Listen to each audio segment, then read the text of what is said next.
Hola, em dic Lluc Terrades i aquest és el meu tresor.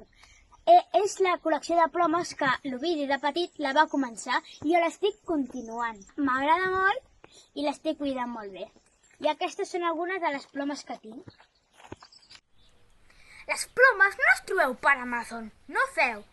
Vull una ploma, buscar. No, el que heu de fer és tenir els ulls ben oberts com un mussol i mirar per la natura.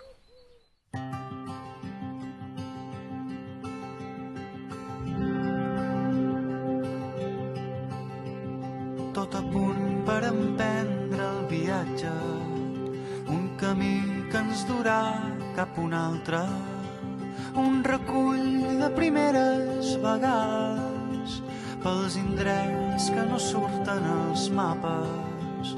Donarem el sentit a les coses. Una ploma d'ànec collverd.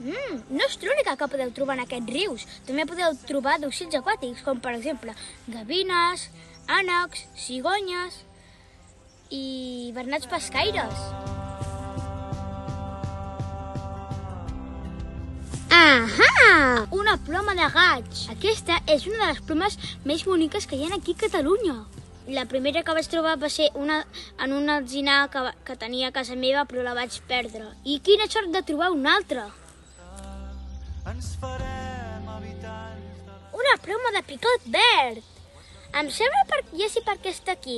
Els picots verds els agrada molt picar els arbres i agafar els cucs. És difícil de veure. Igualment, de fotografiar. Acabeu de sentir? És un picot. A veure si és de color verd. Oxigenats, si voleu trobar plomes com aquestes tan boniques, el que heu de fer és tenir els ulls ben oberts en camps, rius, camins. I ja està.